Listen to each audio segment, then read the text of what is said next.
set. Marilyn. Marilyn is going to take this meeting, and we're going to talk about iCloud. And everybody will walk out of here with a total understanding.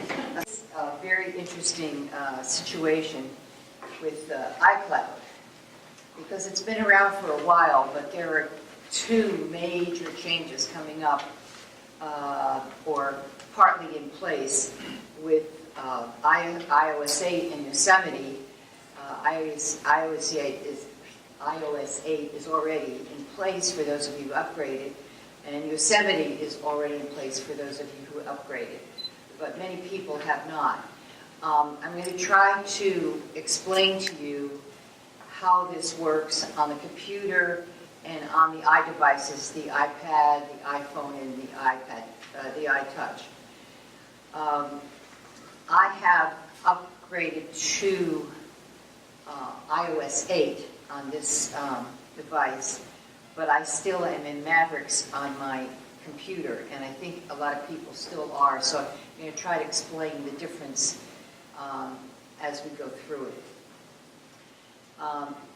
This information comes from Joe Kissel's book, Taking Control of iCloud, and I highly recommend it because, as Apple usually does, there are a lot of great features, but the rules are a little different for different things as they go on, and sometimes it's handy to have directions about how to do one thing because you may not be able to do it the same way on one device or another. So I really think it would be worth your time and money. I don't know how much the book is, what, $15 or $10 or something on Take Control?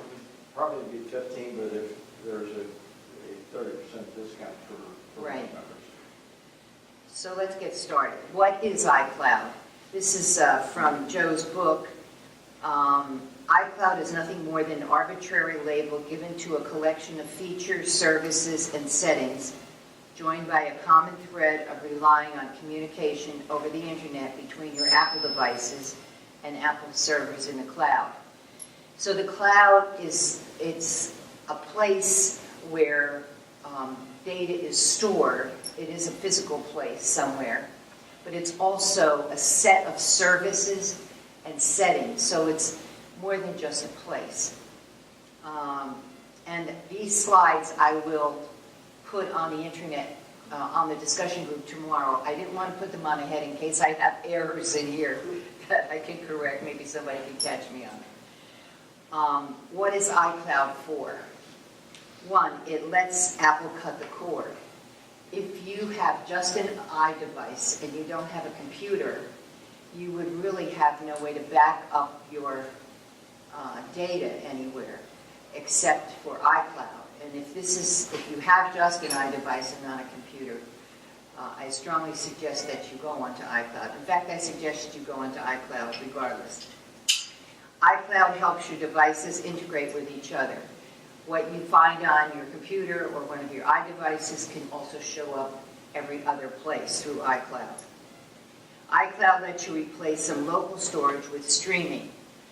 By putting some data into iCloud, you're not filling up your iPhone, your iPad, and sometimes you can easily fill that up, especially if you have movies or photos, things like that. iCloud facilitates sharing. You can share photo albums, you can share calendars, you can share a whole bunch of things with iCloud. iCloud increases security and convenience through iCloud if you misplace or have your computer or device stolen through iCloud and find my phone, find my Mac, find my iPad, you can do that. And it works in the background. So there's a lot of great advantages to it. To go onto iCloud, you need to have OS 10.7.2, and somebody tell me what that is, Lion? Or I'm not sure what the name of it is. And iOS 5 and above. It will work on the iPhone 3GS or later, third generation iPad Touch, iPad, and second generation or later Apple TV. Also needed is an Apple ID. So the Apple ID is key to your iCloud account. you can store 5 gigabytes of information for free on iCloud, and for $99 a month or $1 a month, you can buy 20 more gigabytes. Marilyn? Yes. I think Apple has reduced the price since Joe wrote the book. So Oh, okay. So the storage is more competitive and not as good as Dropbox. Okay, we'll check the price before we send this out. All right, and then you can buy a lot more storage if you're willing to pay for it. Photo stream, which is where your photos go back and forth between your computer and your iDevices, or between your iDevices. And iTunes purchases, anything you buy, music, movies, that type of thing, apps, and shared iCloud photos. Like if you have a shared account with someone, they are not counting against your storage.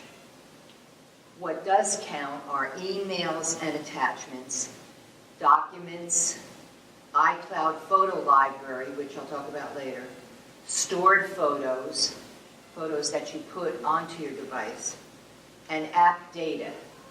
In other words, if you get an app from the App Store, you can always get that back for free. But if you have any data in that app that you have created, that will be stored in iCloud. Backing up to iOS devices through iCloud can be done without a computer, and we'll talk about backing up later, but you don't have to back it up through the computer. You can do it wirelessly. Yes? If you move that pointer on the laptop off of the dock, it'll minimize what's on the screen. I'm sorry. This, The dock is showing on So some you of just the move the words. pointer on the laptop off of the dock, and then it won't show up on the screen. oh, That- there you go. Sorry. Okay. Okay. If you have not signed up for iCloud, this is how you do it on your computer. You go into System Preferences, you put in and you go to iCloud, which is a little icon in System Preferences, and you sign with your Apple ID and password. Then you will see a second screen here, which says, do you want to sync this information with your other devices? Now later I'll show you more specifically, but basically what most people sync is their mail, contacts, calendars, reminders, notes, and Safari. That's pretty standard for most people. Do you want to use Find My Mac for this in case you lose your laptop? So you tap on System Preferences, put in your ID and your password.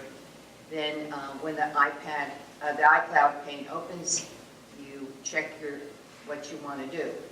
Now here is what it looks like all spelled out. And you can check or uncheck whatever you want to sync between your devices. I want you to take note of the options down here. One is photo sharing and the other is photo stream. So when you go in there, you can make a choice there, which I'll explain further down the line. And the other options would be apps that store data and documents in the iCloud. Now, if you want to sign up on your iPad or your iPhone, this is from the iPad, this picture, but it's similar on your iPhone. So you go to Settings, and then you go to iCloud, and then you would, there is not a display here because I'm already on iCloud, but if you weren't, it would be a little box where you could put in your Apple ID and your password, just like you did on the computer, and you would be signed up for iCloud. Then you can turn any of these items on or off, however you want it to be. I want you to note that the top one, iCloud Drive, is off, and I'll explain why I have it off. And at the very top, you can see my husband's name, because we have family sharing on, and that will pop up if you invoke that particular feature. You can also do an iCloud mail account, which is basically what you had before, except now instead of saying mac.com or mac.me, it now says it says iCloud there. You can share your location where you are with your family and friends through a couple of different features. And you can share device locations. This would be particularly helpful for parents trying to keep an eye on where their kids' devices are, if not where they are. Any questions so far about signing up? Yes? Do you have to sign up from each separate device, or when you sign up on one device, you connect to the other? You need to sign up in each separate device, And the second- for the most part, And yes. the second question is, when you talk sharing, Right. do you then, for example, under email, receive the email on each device? Yes, that's correct. And then when you delete on one device, does it delete to the other devices? Yes, it does. Because iCloud mail is an IMAP type of mail, where the mail stays on the server, and it's not really permanently in your iPad or your computer. So when you delete it, you're deleting it from the server, so it's not going to show up. Am I correct on that? Pretty much so, yes. Okay. So the first thing I'm going to talk about is family sharing, which is a new feature in iCloud that is available if you have Yosemite and iOS 8. Now, I will tell you that I have iOS 8, but I don't have Yosemite. However, we were able to sign up for family sharing with just iOS 8. The only difference is I can't find it on my computer because I'm not on Yosemite yet. But between our devices, we can still do that. And it's very easy to do, which I'll get to in a minute. Up to 6 family members can join. All family members can share Apple Digital Media, a photo album, calendar, reminders, and location. In other words, if you buy an app on your iPad or your iPhone, the people that are sharing that with you will also be able to get that app without extra cost through family sharing. And you saw where my husband's name was there. That will show up once you have started it. You can enable family share. Oh, let me tell you what else. I read that one. Okay. Enable family sharing via iCloud in System Preferences. So you go to System Preferences, go to your iCloud, go to your iCloud icon, and then you should see a place where you can sign up there. It's not showing up on my computer because I don't have the right operating system. But if I had Yosemite, you would see it there. Then in settings on your iOS device, if you have iOS 8, you can sign up for family sharing there. One person becomes the family organizer. They're in charge of the account. They're in charge of the payment. They have to register a credit card for the family purchases. The first time another person in the family purchases something, there has to be a password or something put in. But after the first time that person buys something, who's not the organizer, then it can just go automatically. It's sort of verifying that they're able to use that credit card. And this goes for a number of different things. Music, whatever you purchase can be given to other people in your family. iOS sharing items can be located in the app and iTunes store under the category Purchases. Members are listed in a pull-down menu. In the Mac App Store, Purchases pop-up menu to share with family members. When I went, I couldn't tell you exactly where to find it in the Mac App Store because I don't have it on my computer. So you have to look a little bit for it. There is a feature called Ask to Buy that can be implemented for anybody, but especially for kids. And by the way, kids get their own special Apple ID. You fill all that out when you join family sharing. It's very easy to do. Just go into the a little place where it says family sharing, and you can sign it up. Let me see if I can show you. Let me go into iTunes and App Store. Let me go into the App Store. That would be easier to see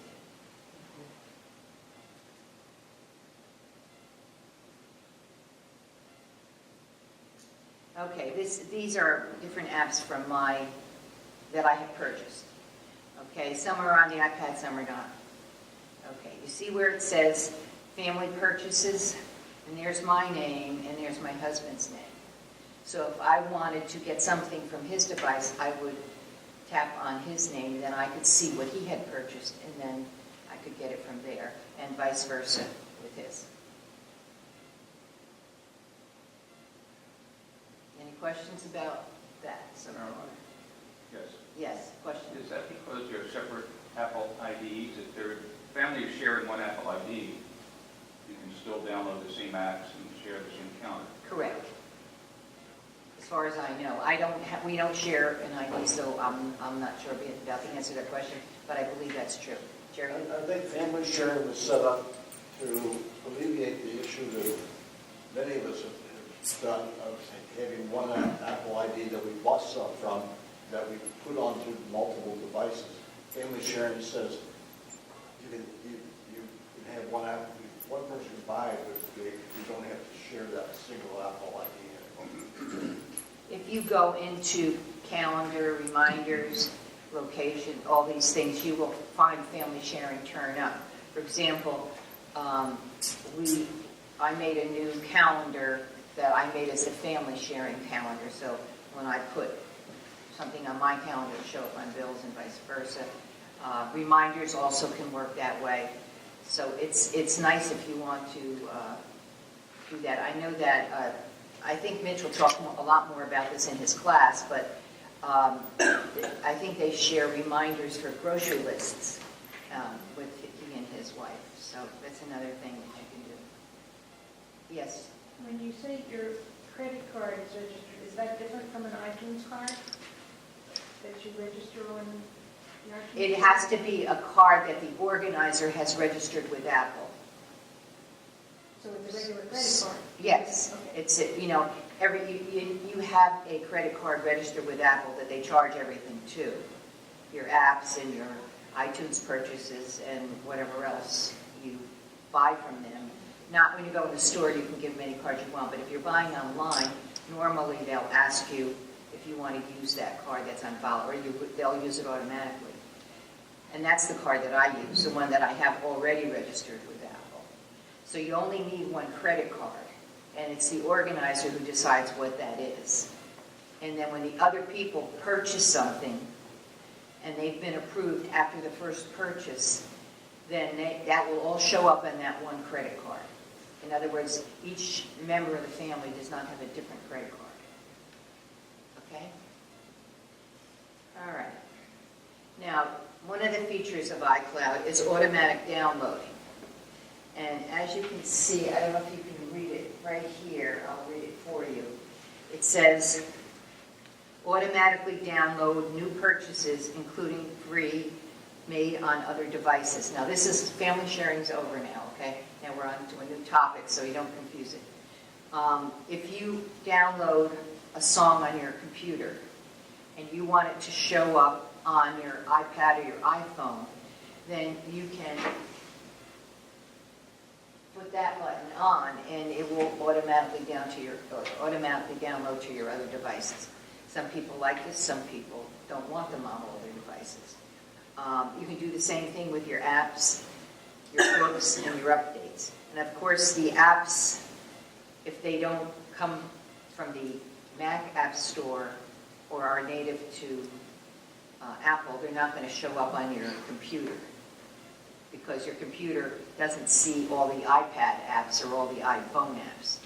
But any app that's on both, you can do that. If you download a book onto iBooks, it can be automatically downloaded to your other devices. You can also automatically update So if you put automatic updates on here, instead of you getting a little badge, it'll just update your apps automatically. So you have choices. The other choice here you have is use cellular network for automatic downloads, iTunes Match and iTunes Radio. That's right here. So if you want to use cellular data to do that, you put that on. I personally leave it off because I don't want my cellular data to be charged unless I'm deciding it will be charged. Okay, the way you do this in the apps, in the iDevice is the way I've just showed you. Automatic downloading is possible for apps from App Store and Mac App Store, as are books from the iBook Store. You go to iTunes and iBooks Preferences on the Mac. You got that? You go to iBook and iTunes Preferences, and then you go to the iTunes and App Store on the iOS to download automatic downloads. So here we are on the iOS, and we're in iTunes and App Store. It's not iCloud now. Okay, that's for automatic downloads. If you're doing it on your computer, you're going to Preferences in that store. So this is the iTunes store here, and it shows you whether you can do automatic downloads, and you pick the ones you want to do: music, movies, TV shows, and so on. And this is the one for the iBook store, which you would have on your computer.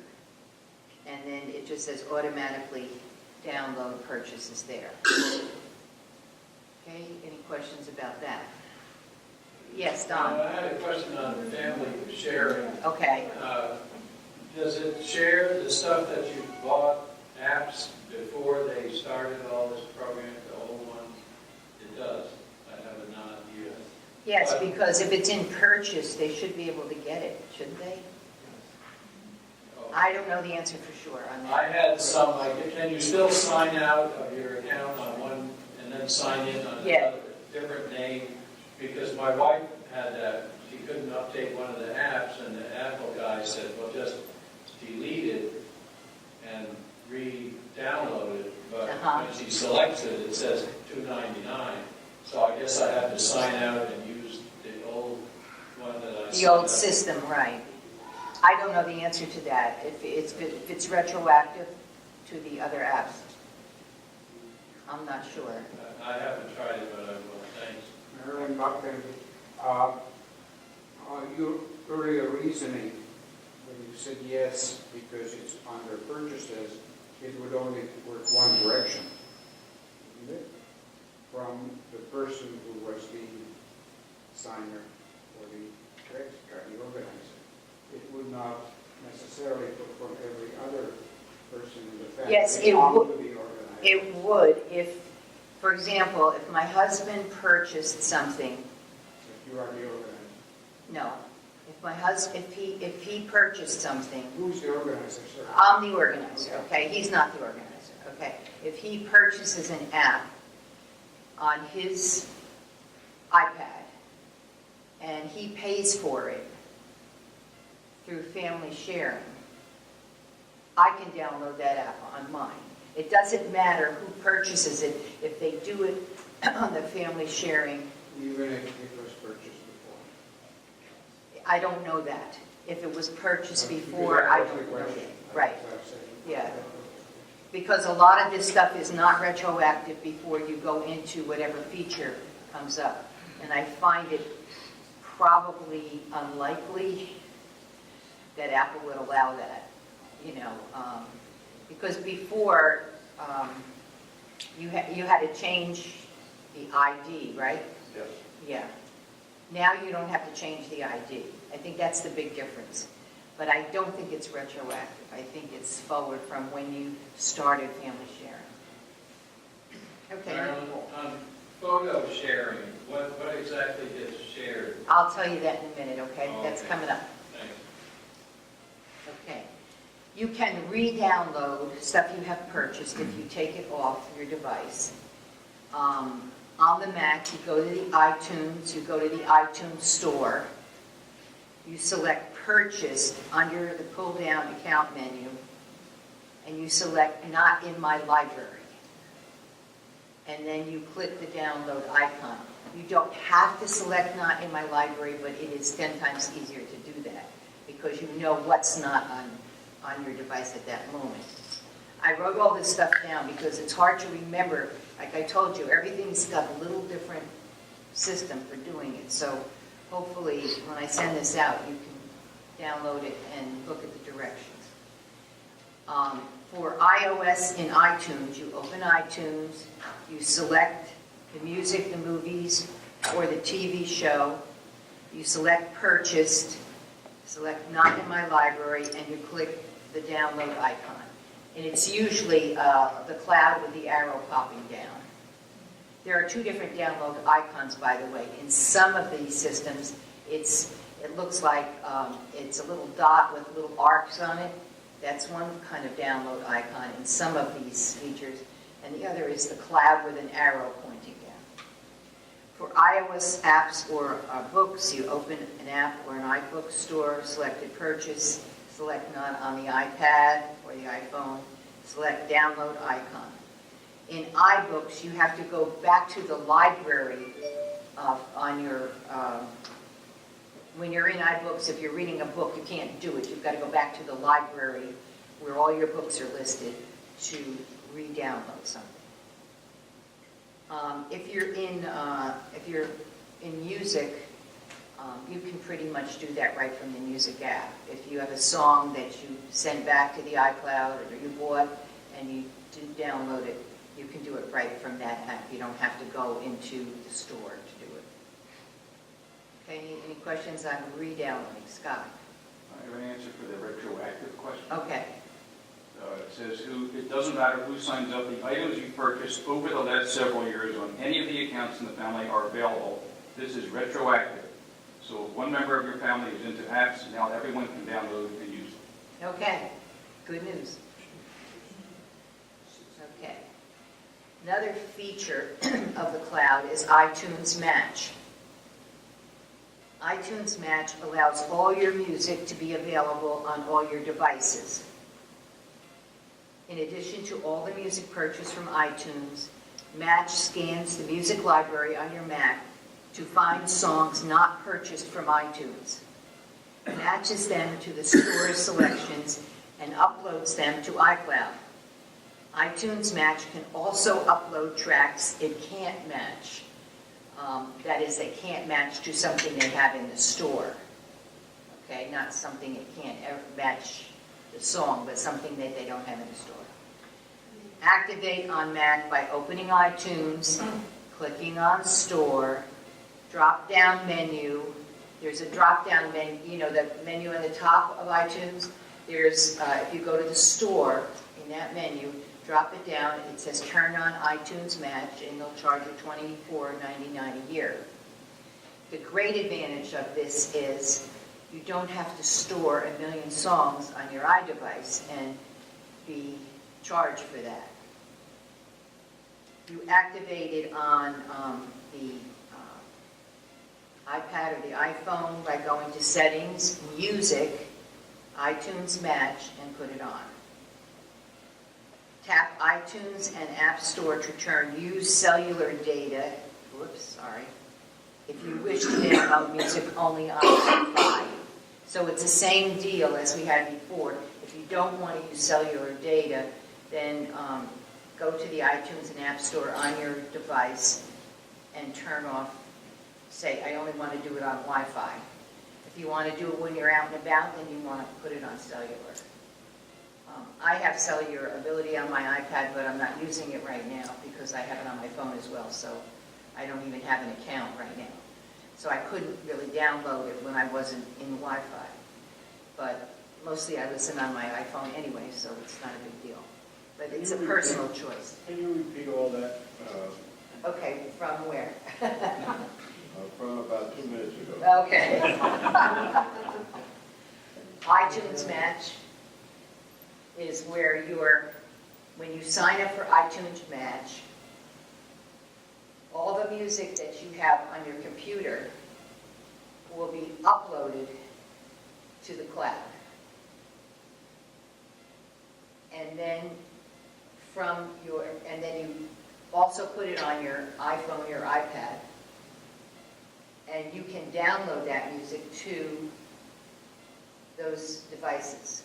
But you don't have to download all of it. You can only you can download an album or a song, whatever.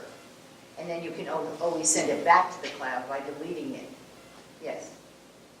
For instance, I had a whole bunch of CDs that I collected through my life, and so I ripped them by a ripping program and put them on my computer. So it was on my computer, all these albums I ripped, all these CDs. And then I went to iTunes Match, and it looked at my computer and said, oh, you got all these CDs. It uploaded them all. And it actually improved the quality. Yes. They'll take these, and let's say you ripped them in a low quality. It takes them and puts them in a higher quality, and it stores them. So now, even if you didn't buy them on iTunes, let's say I ripped these from 20 years ago, or whenever they had CDs, and then they match it. So now you have these 3,000, 5,000 on iTunes, and now they belong to you. And then you can download them to any device you have. Did you start with an Mac or did you start with? No, I started actually with PC. I swing both ways, I'm sorry to say. But you can, if you have iTunes, if you have iTunes, regardless. I have of what's iTunes on my PC, Right. and I also have iTunes on my Mac. But it doesn't matter if you've got an I/O device, if you have any type of device that contacts iTunes, then you have all those music files. How do you get to iTunes on the tablet? On a tablet, or is it on a Mac device or a PC device? On a Mac device? Yeah. Why don't you tell them how to do it? How to get to iTunes? Here, it's right here. Oh. That's the iTunes store. But if you want to get to, we have to do music. What did I say? I can't remember. There it is. See, I have iTunes Match turned on there.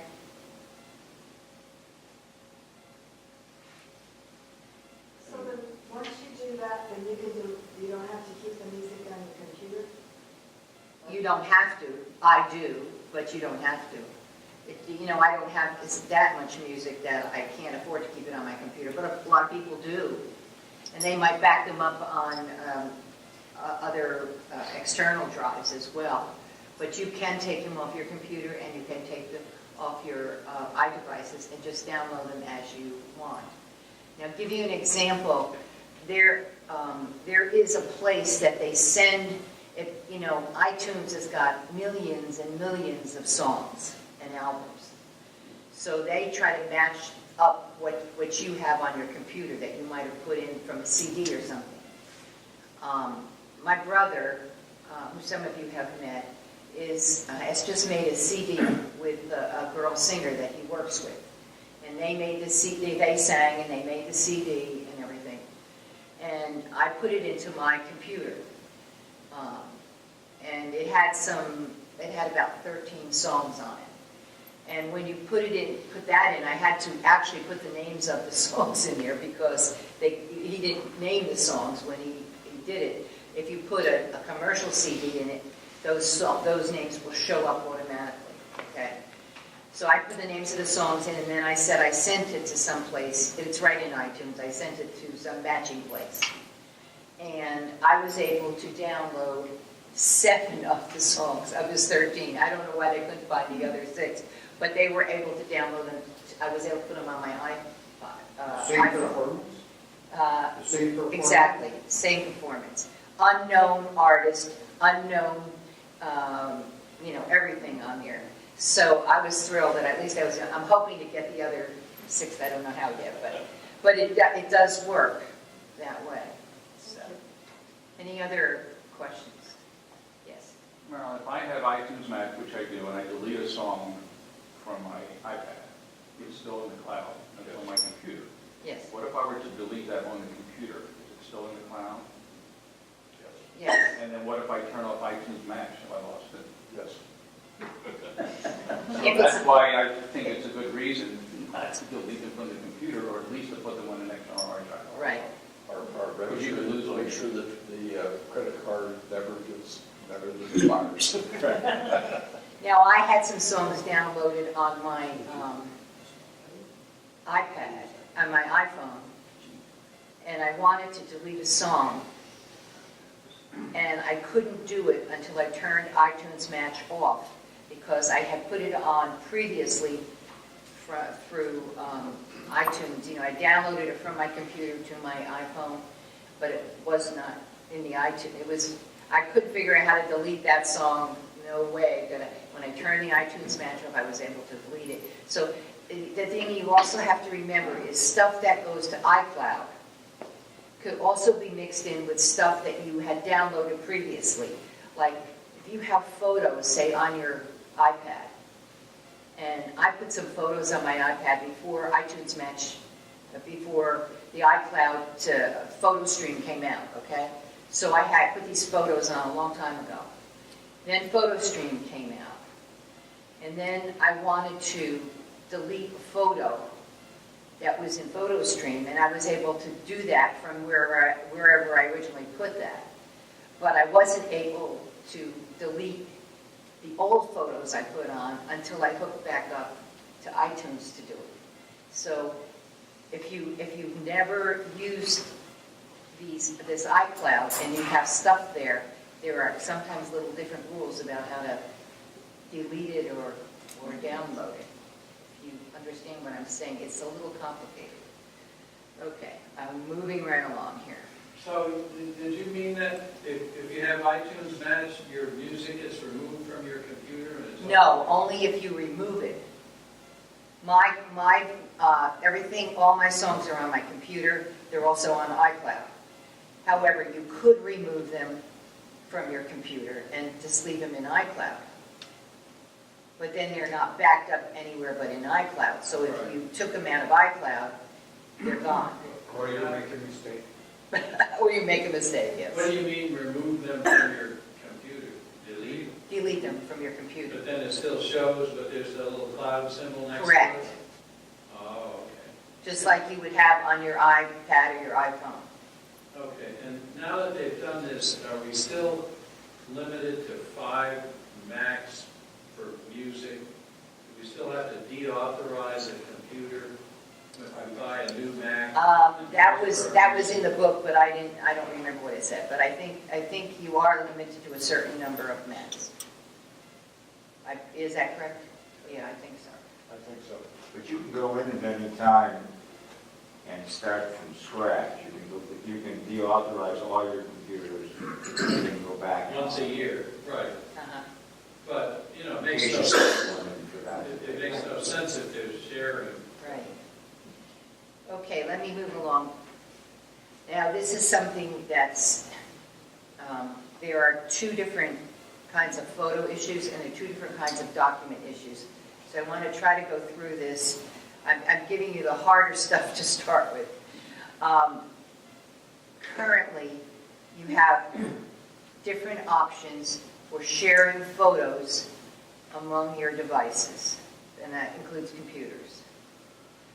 Currently, photos are stored in iPhoto on your computer and Photos app on your iDevice, okay? PhotoStream will sync some photos between these apps, most photos. Under Photos, and don't ask me why not all, but most, because I don't know the answer to that one. Under PhotoStream, the following happens. The Mac automatically uploads new photos to the iCloud. So if you put a new photo into your iPhoto on your Mac, and you have PhotoStream turned on, it will show up on your other devices, okay? If you take a screenshot or a picture on your iOS device, it will show up on your computer. It will go to iCloud through Wi-Fi, and it will show up in your iPhoto program on your computer. Now, a lot of these pictures that I take when I teach classes, I take a screenshot on my iPad. It goes into my photo stream. I download it on my computer to put it into Keynote. That's how I move pictures of things that, remember last year I had a lot of photos of how to do stuff, and that's how I do it. I made this particular keynote on my computer, but some of the photos, some of the pictures that you saw, I made a screenshot on my iPad, and it went through PhotoStream. Photos from iDevices are pushed to all devices through Wi-Fi only. Photos taken on iOS are pushed to the Mac automatically if you have PhotoStream going. And photos from your cameras must still be manually connected to the Mac. Okay, if you take a picture on your camera, unless you manually connect it to your iPad or manually connect it to your Mac, it will not go into PhotoStream. What are the limitations of PhotoStream? iCloud stores up to 1,000 photos for 30 days. PhotoStream can't contain videos. PhotoStream is Wi-Fi only on iOS devices. Uploads are not retroactive. So that's what I was talking about when I was having trouble deleting photos because I put them in through iTunes. My stream albums retain photos even if removed from iCloud. Now, Yes. that first bullet there on up to 1,000 photos for 30 days, that's, my experience is some stuff stays there a lot longer than 30 days. Yes, that's my experience too. It stays a lot longer than 30 days. And Joe wrote a whole big article about that, which I'm trying to keep this as sleek as possible so you can read it in the book. But I've got stuff on there for many more than 30 days, yes. Are you saying that if I just turned on iPhoto today, photo sharing today, it wouldn't share anything that I've had yesterday and back? It's just what I put in there today and on forward? Right. Now, there was a way previously to iOS 8, and I don't know if it's still in there, where you could move something from your camera roll into PhotoStream on your iPad. I don't know if that's still possible. It might be possible to make an album in PhotoStream and move something into it, and then it would go. But I'm not positive about that. I know I've done it, but whether you can still do it or not, I'm not sure. You said that it doesn't quite work the way it says it's supposed to work. Well, what I've said is sometimes you'll see photos in your photo stream for more than 30 days. Right, but do you have less than 1,000? Yes, I do. So then 1,000 is probably It the... could be.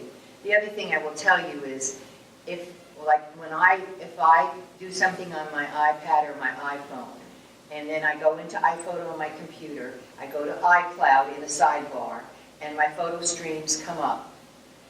You can make as many photo stream albums as you want, and they come up, and I open it, and I go to edit that photo. It'll say it has to be moved to iPhoto to edit it. So then I'll say move it to iPhoto, and then it goes into iPhoto. If it comes into your computer on PhotoStream, you still risk losing it and not having it in iPhoto if you don't download it into iPhoto. Okay? To set up an album. Right. You activate PhotoStream on your iOS device. You either go into Photo and Camera or iCloud Photos and you turn it on. Remember I showed you that whole list where you could turn all this stuff on and off? On the Mac, it's a two-step. On the Mac, you select Photos in System Preferences, iCloud.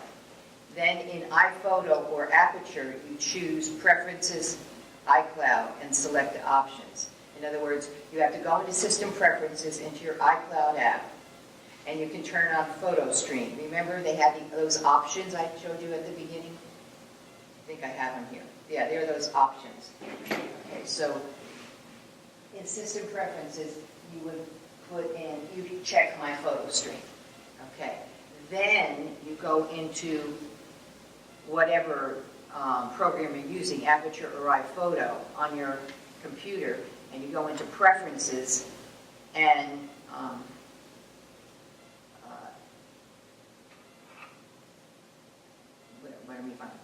what did I just say? Okay, in iPhoto or Aperture, you choose Preferences in that app, and then you say, yes, I want PhotoStream. And that's what it looks like there. You with me now? I told you this gets a little complicated. That's why I wrote it down. Okay. Shared photos. You can share photo albums with other people who have iCloud accounts. And you both can access it. And that's also that options thing there, photo sharing. You enable it in settings, iCloud photos, and you enable it in system preferences, iCloud photos, options. The same way as PhotoStream, you enable it. Okay. I'm not going to, I'm kind of running short on time, so I'm not going to read through all of this, but I will post it on the discussion group. But basically, if you want to share an album with somebody else, they have to be on iCloud. See if I can show you quickly. Let's go into photos. Let's pick this photo. Okay, I'm going to select that photo so it has a little mark on it. And then I'm going to hit the share button. And it gives me a lot of options here. And I'm going to go to iCloud photo sharing. And it's going to give me the most recent album that I shared. I shared an album through the family sharing and my husband's computer. Okay? Or I can go here and start a new shared album, and I can, or pick one of the old albums that I have there. I shared an album with Mitch Byers at one time, and then once you decide who you want to share it with, you have to put their email address and invite them, and then they say, yes, okay, we're going to share that album, and you do it. But they have to be on iCloud to do that. And it's very similar to how you would do it in on the Mac. And I have it. You have to select the photo, go to iCloud, select the sharing album, decide whether to make a new album or an existing album. You can add comments if you want. But in iPhoto, you can share an album with anybody. You can on iOS too. You can share, if you want to share an album. In other words, they have access to the same album you do. They have to be on iCloud. If you want to share photos, you can do that with anybody, but not share an album that you both can put pictures in and out of. You understand the difference? If you're sharing an album, then you both have access to that album to put pictures in and out. If you're just sharing photos, it's usually only option is for them to download the photos or view them. Okay. Now, next complication. iCloud library. And I took this right out of the book, people. You can have a single photo library in the cloud that will run across all your devices and computers. In other words, you can put all your photos in the cloud. And this is going to be available early 2015 for your Mac. It is not available for the Mac as we speak. Assuming you're on Yosemite? Assuming you're on Yosemite. It supports both photos and videos. It counts against your iCloud storage quota. You can store as many photos as you like for as long as you keep paying for storage. It works over Wi-Fi or cellular. It replaces Camera Roll and My Photo Stream on the iOS. It disables syncing photos directly with your Mac or PC via iTunes. Right now you can sync photos through iTunes.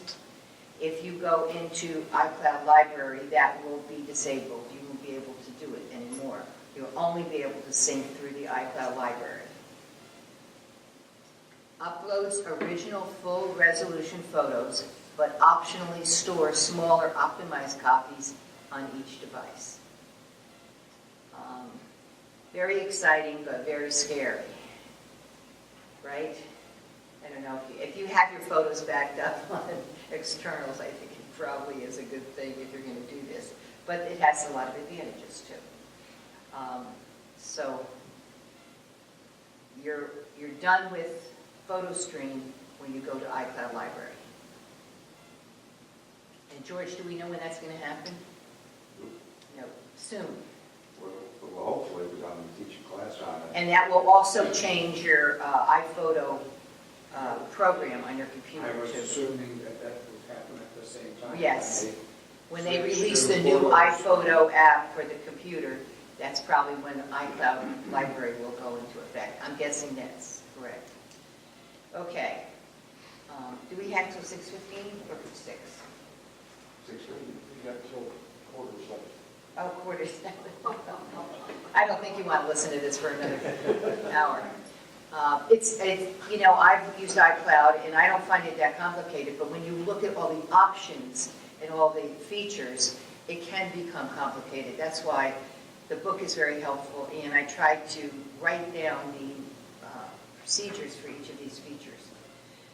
Okay, you can sync documents and data through iCloud, which I do all the time for my, when I come to these meetings. I take notes in Pages on my iPad, and I sync them to my computer at home. And then when I get home, I go through all my notes and figure out what information I want to store and what information I want to get rid of. And I will show you how I do that in a minute. You can sync data and documents if you have OS 10 prior to Yosemite. If you have Mavericks or some of the other previous operating systems on your computer, and if you have iOS 7 and earlier, it's possible to sync through iCloud. We're going to call this Documents in the Cloud, as opposed to the next feature I'm going to tell you about. In Documents in the Cloud, documents can only be accessed with the same app on each separate device. For example, if I put a file into Pages on my iPad, the only place I can find it on my computer is in Pages.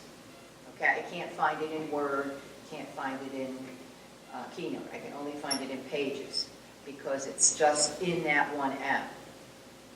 Apps must be designed to support documents in the iCloud. Many third-party apps are not set up to do this. On the Mac, only apps purchased from the Mac App Store or are part of OS 10 will sync. For that reason, several iOS apps can sync data to the iCloud, but for storage, but cannot be pushed to the Mac. Okay, you understand what I'm saying? You can send it up to the iCloud and get it back to your iPad, but it's not going to go to your Mac unless it's a Mac app. Okay? Mac's iWork suite can be moved to the iCloud and be read on all iOS devices and the Mac. Most other apps cannot.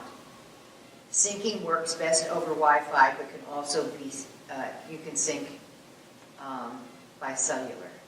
In the iOS, you go to Settings, Cloud, Documents and Data, and turn on Use Cellular Data if you want to do that.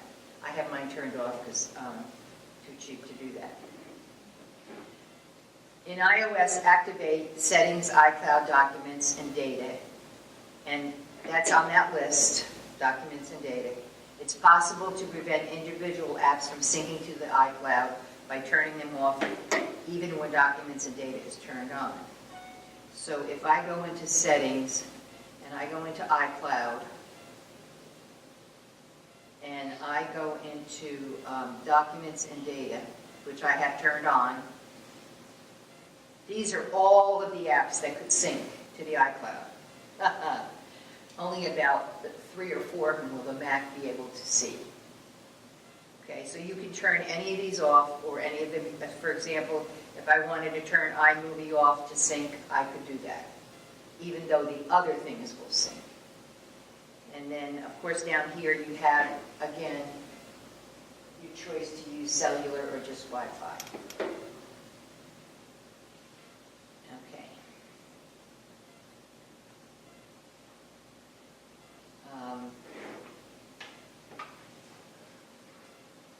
To activate on a Mac, select Documents and Data in System Preferences in iCloud.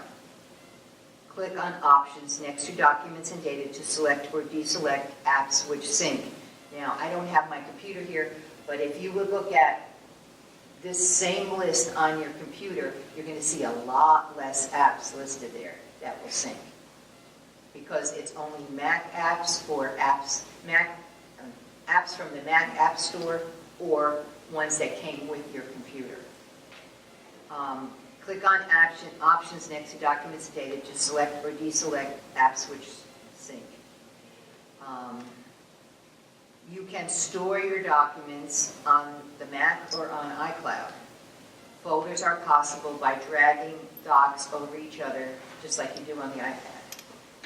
Now, this is what it looks like on my computer.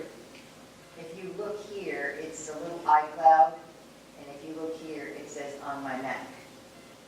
So, all of these documents, which I'll show you in a minute, are from my iPad, from my pages in my iPad, because I have not caught up with my work in moving them. But you will see all the documents on my iPad, and this is what they look like on my computer, or you can see them in an icon format, okay? If you open Pages, a new document on your computer, it will give you a choice to put it on iCloud or put it on your Mac. And when you open Pages, you have that choice. And then you select where you want to do it. After you've actually created your document, tell me if I'm correct, you can also change it too, right? At the very top of the screen, you can move it from the Mac to iCloud if you want. So, sorry about that. Let me show you what mine looks like. Okay, this is Pages on my iPad. And here are all my documents, which I have synced to my computer. They've automatically synced because I've turned it on in iCloud. And this is all those things I showed you before on the gray screen. Those are these same documents. Sync to your computer or sync to iCloud? Well, they go to iCloud and then they're downloaded to my computer. And the ones on your computer automatically go to your iDevice? You choose that. When you have a Pages document, now this is in the later versions of Pages or Keynote or Numbers, or the iWork suite. When you start a new one, you get the choice to go to iCloud or on your Mac. When you have a finished document, you can go up to the very top, that little arrow at the top, and Scott's going to show this, I think, in his class. You can change it from where you have it to the other place through iCloud. Thank you. Okay. So that's all what I just showed you on my iPad. This is what it looks like on my Mac. Also, data can be synced. That's not a document, but it's data. Like if your 1Password, if you have a copy of your Mac app on your iPad, it will sync the information for your 1Password. It doesn't sync a document, it just syncs your credit card numbers, your password, and other information. Podcasts will also, information will sync, Apple Mail settings, and a few other things, which I don't have listed here. Now, everything changes. Because what's coming up is iCloud Drive. And maybe when you updated your iPad to iOS 8, everybody said, don't turn on iCloud Drive, right? Until you have Yosemite on your computer. So that was the big warning, and I'm going to explain why. iCloud Drive, it's sort of like Dropbox in the sense that you have a folder with a lot of other folders inside it.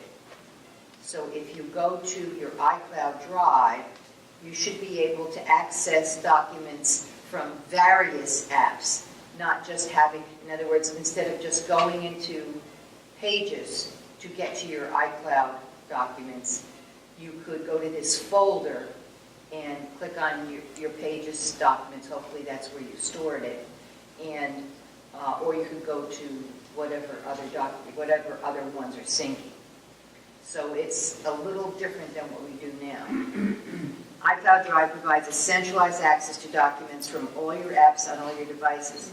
It is a type of folder where docs from various apps can be entered from one place. On the Mac, it is located in the Finder sidebar. In iOS 8, the document picker, that's what it's called, the document picker, can be found in most apps that support iCloud Drive. So if you went into Pages or Keynote or Numbers or one of those that supports iCloud Drive, you should be able to see a folder with several different documents from several different apps. I don't know if anybody's used it or not, but that's the way it's supposed to be. If you have, chime in. iCloud Drive can also be found on the web at iCloud.com or the iCloud Drive web app, which I don't have yet, but supposedly it should work. Marilyn? Yes. For those of us who are really long in the tooth, this is kind of like iDisk. Do you remember? Yes. iDisk, Apple had an iDisk that was on your computer, but also talked to the cloud and other drives. So it's iDisk come back with the name iCloud Drive. Right. It's very, very similar to iDisk. I didn't put that in because I didn't know how many of you were familiar with iDisk, but that's what it's like. You have to have iCloud Drive turned on your iOS, and you have to have it turned on in Yosemite, and you have to have iOS 8, and you have to have Yosemite. Warning, once Yosemite has been installed, Docs in the Cloud, which was the previous one I just talked about, no longer exists. Okay? So if you want to keep doing it the way I was just showing you, the way I do it from my iPad to my computer, you can't do it that way anymore, okay? Once iCloud Drive is enabled, returning to Docs in the Cloud is not possible. Docs in the Cloud will work with iOS 8, providing iCloud Drive is not enabled anywhere, and the OS X is operating system 10, it's Mavericks or a previous version. Okay, you can still use iCloud, you can still use Docs in the Cloud that I was just showing you before, as long as you don't have Yosemite and as long as you haven't enabled it on your iPad or your iPhone. Once you turn on iCloud Drive, all those documents disappear. Well, they're in the cloud, but I don't know how you get to them. It's So they would just get picked up by the iCloud Drive. yeah. Do they get picked up by iCloud Drive? Okay, And then iCloud Drive disables iCloud. right. And what was that? iCloud, once you enable iCloud Drive, which I've done, iCloud is still there when you go to iCloud.com, and then iCloud Drive is a separate icon that you choose, Right. you can select. And both, the contents are still on both when I looked at them this afternoon. But iCloud Drive theoretically disables iCloud, so that it is the only iCloud option that you have. So where do you turn on iCloud? iCloud Drive is turned on The system first. in settings here. The beauty of it is you can create folders on iCloud Drive. Yes. You cannot do on iCloud. I just couldn't find out. Okay, I'm in iCloud. Under storage, see it says iCloud Drive. See, It is currently on. it is off, Of course, she doesn't have Yosemite. but I'm not on Yosemite yet, so Yeah, that's what I found out. It was off, and I didn't know where to go to turn it on. yes. Why are you not on Yosemite? Because I haven't had time to do that. Because George Rubin has me doing these classes. When I turned on iCloud Drive, it produced an iCloud Drive icon and folder, and inside it, it produced a numbers and a pages and a... Yeah, let me see if I can show you that. Okay, there you go. See it here? This is sort of what it looks like. And here it's in the sidebar. Yes, Is this Apple's way of saying, you better get ready, those stocks in the cloud will not last forever? yes, that's exactly right. I think there were justifiably lots of complaints that when you were in the iOS 7, when you were working with an app and you created a document, you could only work with it in that application. And there are some applications some files that you want to be able to work in multiple applications. So iCloud Drive and what they call extensions in iOS 8 is to let things flow back and forth between applications, still in a protected environment, so that you don't have to worry yet about much malware.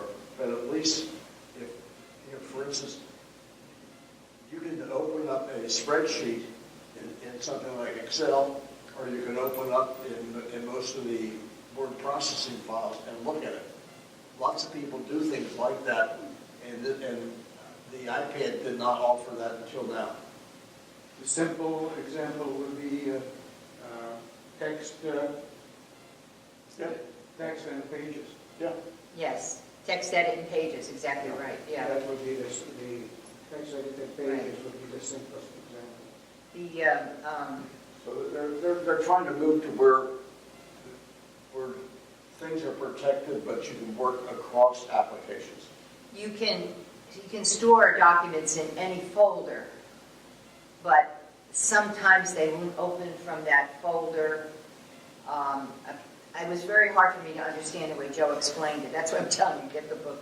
But if you have an Pages document, it's probably a good idea to keep it in the Pages folder. But you can move it, into other documents. I mean, it's a really good system, but it is different, and it's something that you have to understand how it works. Plus the fact that if this particular screen may look like this on your computer, but it may not look exactly like that on your iPad, because there might be more apps in there than there are there are more folders in there. For example, Goodreader is something that would be on your iPad, but when you open that folder on your Mac, you're not going to be able to find any documents because Goodreader is not on the Mac. Okay? Now, Evernote, which is a third-party type of app, you could probably open it. You can open it on the Mac, and you can open it on your iDevice. So you would probably see documents if you opened it there.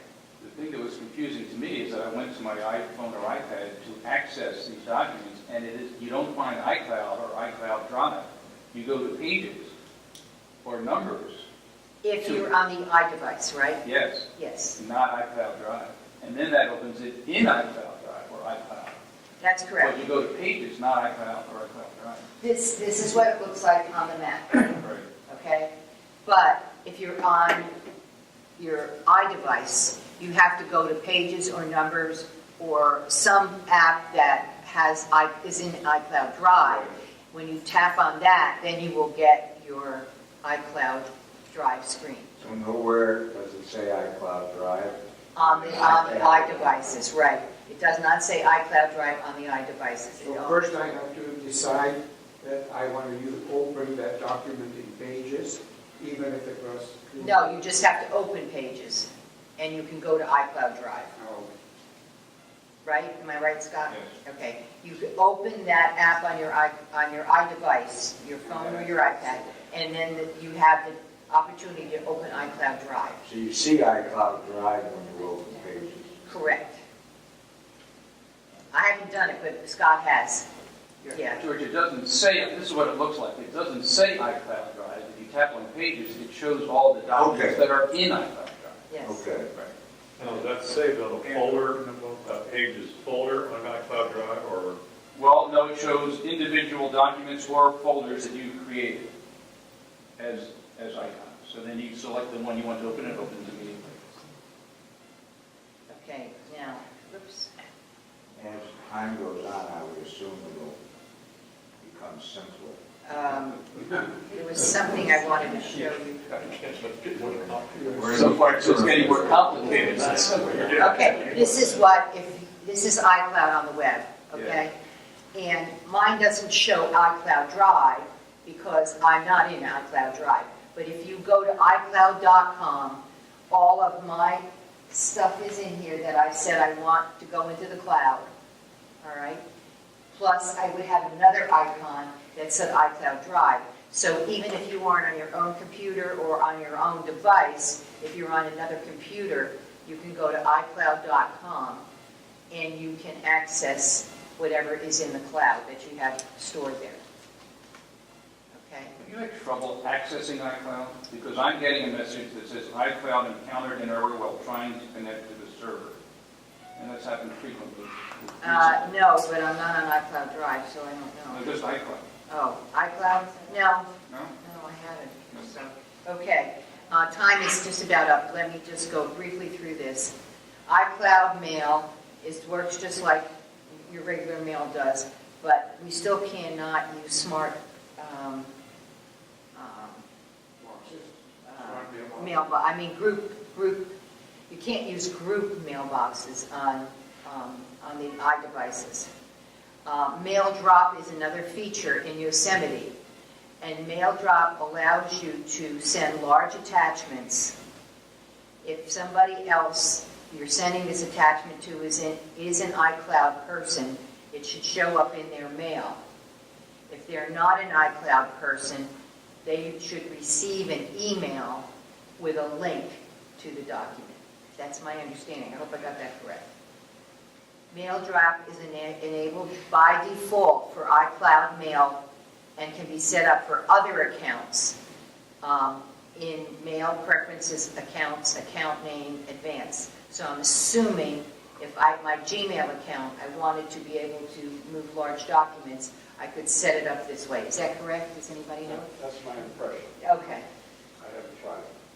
So you would go to the Gmail account or the Yahoo account, and then you would go to Advanced. From within Mail. From within Mail, correct. You would go into Mail to your accounts. You go to Mail Preferences to Accounts, select that account, and then your account name, and then at Advanced, you can do that. Darrell, I think all you do is change the from to be your Gmail, and Mail would then do it for you. I don't think you have to, if you've got multiple from options, I think you can go between them. Okay. Mail will take care of it. Okay. Contacts work the same. I put this little thing in because I found it in Joe's book. A lot of people are getting double contacts and double calendars. He's suggesting this website, which I will put on the discussion group for you to check. I couldn't find it. I didn't have a shorter version, so I just put it in. I went there, and that's how I got this site, because he has it under a link. So that might help you. I don't know. Sometimes all you have to do is refresh a calendar or contacts, or all you have to do is you have to go into iTunes and make sure everything is correctly marked in there. Other iCloud users can be invited to calendars, and I'm not going to show you how to do it because I don't want to take the time, but when you put in a new event, it'll say invitees, and you click on invitees, and you put in their email address, and they will get that information on their calendar or on iCloud web notification. And people who are not in iCloud will get an email link where they can accept or reject it. You can also share calendars, and I'm going to let you figure that out yourself. More services on iCloud. Your browser bookmarks are synced through iCloud. Your tabs are synced through iCloud. Your reading lists are synced through iCloud, which I really love because sometimes I see something on my iPad and I want to save it to my reading list. Notes are synced, and Keychain, which is where passwords are kept in Apple, they're all synced. You can also sync reminders on iCloud, and you can also sync them in Family Share. And in the swipe down today thing, if you go to notifications, you see it says, I told them to notify me when I got to Central Avenue at 5 o'clock in my hair, and it told me right there. But in your notifications, you can sync. That will come up there. Your reminders will come up there in your daily notifications. There's no ability to establish sharing in a reminder app on iOS. If you want to share reminders, you have to do it on your Mac or through Family Sharing. But you can't share a reminder from your iPad or your iPhone. Oh, there's what I just told you about, the location-based reminder. I set this up yesterday and told them to send me a notice, which they did. You go to the little eye right here, and then you put in, when I arrive at 5 o'clock, make sure you remind me that I'm going to do this show. And I showed you that one already. And Find My Device. Oh, you should set that up for sure. You can locate an item, play a sound, lock it, erase data, check your battery, or activate the lost mode, which displays phone number and message. Like if you have lost mode activated on your iPhone and somebody finds it, it'll say, my name is Joe Blow, and this is my phone number. If you find my phone, please call me. And you should enable that because even if you lose it in the house, you can find it. It'll at least tell you it's in that building. You can locate your phone, your iPad, your computer. If you sign into iCloud.com, you see where it says, Find My Phone. You could go there from anybody's computer and try to locate it.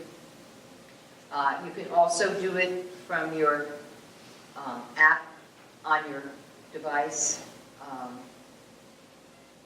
It says this service works best on devices with cellular capability because chances are they're on. And if they aren't, it would be pretty hard to do. There's also an app called Find My Friends, which you can locate somebody else's near you. You can find out where they are, and same way, you send them a message, and if they want to be located, they'll send you one back, and you can find them. And last, backing up and restoring, I'm going to leave the rest for you to read on the internet. You can back up your data through iTunes. You can back up your data through iCloud. Most of us do both if we have computers. I don't back up my data regularly to iTunes. I do it often, but not all the time. I back up my data to iCloud all the time. It will back up automatically if you plug it in. It's locked, which means you have a black screen. You don't have anything showing. And it's plugged into power. It should automatically update. You could also go into settings and manually say back up now. You should always back it up before you upgrade to another operating system, before you do anything big changes. You can also back up to your iTunes, and then if you're getting a new device, you can restore everything you backed up from iTunes back onto your new device, or you can also do it with iCloud. Yes? There was one thing I found that I think I can pass on, but if you're getting ready to upgrade to a new iDevice, back up to your computer, but do the encrypted backup because there's some information, your password, some information that is not stored unless you do the encrypted Right. version of the backup. Also, turn your Find My Phone device off. And there's one other thing you need to turn off, your iCloud account. Yeah. Turn off your iCloud account and your Find My device when you're turning this over to a new person and you're clearing it out. Okay. And all the information about how to do that is in here. I just don't want to go through it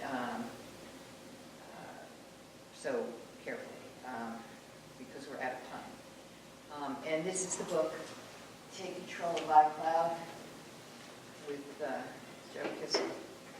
So the corrections I need to make are about the price of storage. Anything else that I need to fix on here before I send it out? Okay, if you're not on the, is anybody not on the discussion group?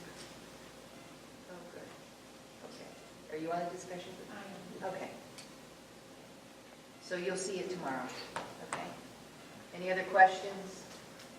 I know this was a lot of information, and if you don't want to read 145 pages, you can try figuring it out. Like Carrie said. From these slides. Like Carrie said, can we just call you? I will tell you, I thought I knew a lot about iCloud. But you see, there's so many different processes and procedures that you need to know about that it really does help. Well, probably the right approach to this book is as you come up with issues, then you go look for the answer. Right. You try to read the whole thing. Well, I would say that the important thing is documents and data is very important. I think the photo sharing is very important. These are all changing, and I think that's very important to learn the differences. And you know, if you haven't already gone to Yosemite or you haven't already gone to iOS 8, you know the consequences. I think it's excellent, this presentation, for doing what George was saying. Through this presentation, we can now find our way to the book when we need it. Yeah, there's a good table of contents, and as you know, those books are very well written. Yes? Just one question. Does Joe Kissel in his book address the iCloud Drive as well, extensively? Yes. He does. He talks a lot about iCloud Drive, and I did not go into it because it was so complicated. This is his latest book. Right. I didn't go into it at the same depth, but he addresses iCloud Photo Library in much more depth than I showed you here. This is just his summary, but iCloud Library is like several pages. So, Good job, Marilyn. Thank you. Thank you.